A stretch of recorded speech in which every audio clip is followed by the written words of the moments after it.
Chapter 1: Crossing the Emperor. In the third year of Jingyan in the southern Song dynasty, it was located on the island of Lizhou Prefecture, an antique room, a bed carved with dragons and phoenixes. But at this moment, there was a mournful cry that sounded like a night cry. The emperor has passed away. A group of literary officials, military generals, and palace eunuchs were momentarily panicked and lamented on the dragon bed at the age of only 11.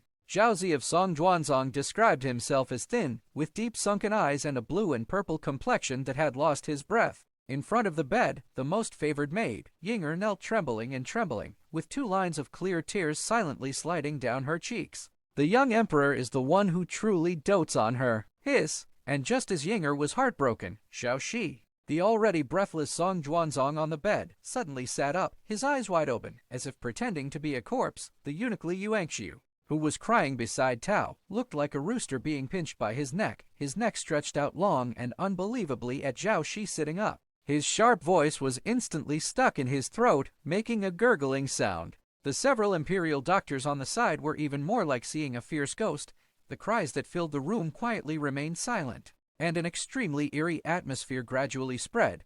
Several timid dignitaries have already set out to run out. Fraudulent. Fraudulent. Fraudulent. Li Yuanxiu couldn't even utter the word, feigning the corpse completely without even uttering a few fraudulent words. During the Southern Song dynasty, the theory of ghosts and gods was particularly prevalent. Is this the underworld? Zhao Zi's gaze on the bed stiffened as he swept over everyone in the room, his eyes filled with sadness and hatred. Fraudulent households. Li Yuanxiu's duck voice finally shouted out the word that was originally a taboo, and the room was filled with civil and martial arts. And the nobles ran out in panic, screaming incessantly. Only Yinger rushed into Zhao Shi's arms and tightly hugged him, saying, "Your Majesty, Your Majesty, you are not dead." Zhao Zi was stunned. Your Majesty? To be precise, it's not Zhao Zi, but Zhao Dongting. Zhao Dongting looked at the extremely delicate classical beauty in his arms, crying with tears, and felt his mind filled with confusion. Filming? The crew? What kind of drama is this? If you swallow too much sleeping pills yourself, shouldn't you be dead? It can be said that this is the underworld, but the soft and warm ketone body in my arms is so real. How could a ghost have a body temperature? Beauty. Zhao Dongting shouted softly and tentatively asked, "May I ask where this is?" Hengdian Film and Television Base. Yinger raised her head, her watery eyes filled with doubts and worries. Your Majesty, what's wrong with you? This is your dormitory. As for the Hengdian Film and Television Base, she naturally couldn't understand it at all. Zhao Dongting couldn't help but frown and say, "Beauty, stop acting. I asked you where is this?" Then he looked around the corners of the house and said, "Hey, where's the camera? Where's the director? Playing a zombie scam. Why did even the camera run away?" In Yinger's eyes, clear tears streamed out again, and she knelt down to the bed in panic. "Your Majesty, you have not recovered from your serious illness. Have you been infected with wind evil?" Zhao Dongting lowered his head and saw a little Snow White breaking free from the confinement of Yinger's chest, which made her even more confused. He finally felt something was wrong. It's impossible to shoot without a camera and director, and he realized that his voice was incredibly childish.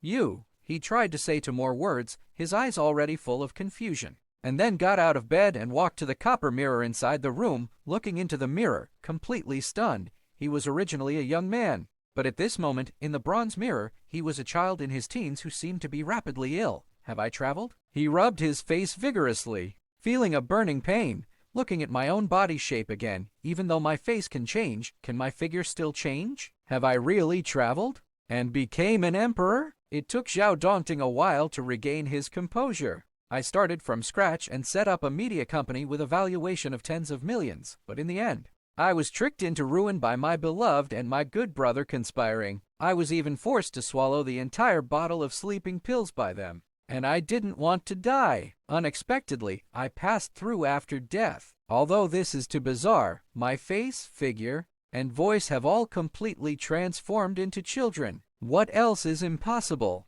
Zhao Dongting turned around and looked at his worried and timid daughter, sighing softly. What did you call me? Yinger hesitated and replied, My servant. I call you Emperor, Emperor. What is my name? Zhao Dongting asked again. Yinger buried her head on the ground and cried.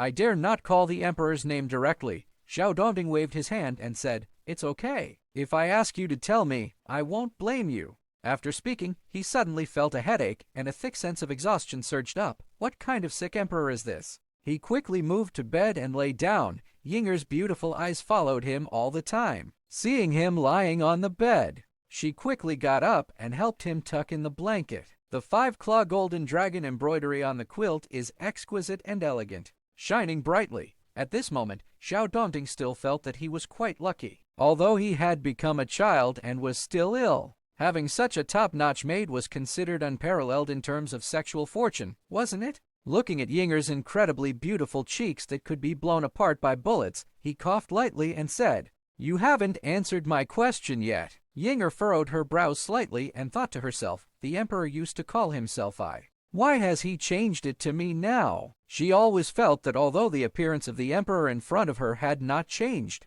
there were always some inexplicable and unclear changes. At least her eyes were different from before. The Emperor's name is Zhao. Yinger replied softly after 2 seconds of confusion. Zhao. Xiao Dongding was not familiar with this name, and his brain began to search for it. Fortunately, he used to graduate from the history department of a heavy university. Although he devoted himself to business after graduation, he did not forget all the things in his books. Xiaozi did not leave any trace of color in the ancient river, far less brilliant than Qin and Han emperors. He was the 8th emperor of the Southern Song dynasty and one of the 3 emperors of the late Song dynasty. He had been in power for 2 years and had a hiccup.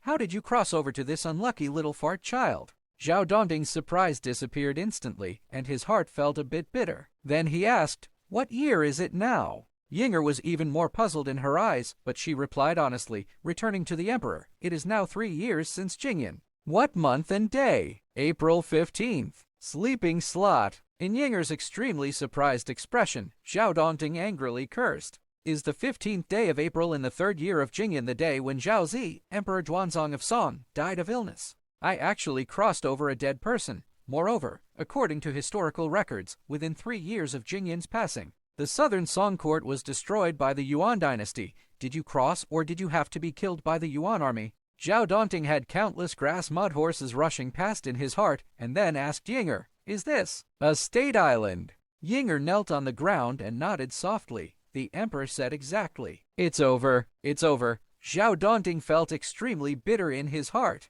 He had hoped to pass through the journey to become the Emperor and live a comfortable life for decades. But now it seems that he hasn't had a few days to bounce back. Nowadays, the Southern Song dynasty was already at a dead end. Yinger saw that the Emperor had not spoken for a long time, and she worried and asked, "Your Majesty, what's the matter with you?" Xiao Dongding regained his composure and looked at Yinger's beautiful face. His eyes couldn't help but brighten. "Since I have already crossed over, I cannot come in vain. Even being an emperor for 10 minutes can be enjoyable."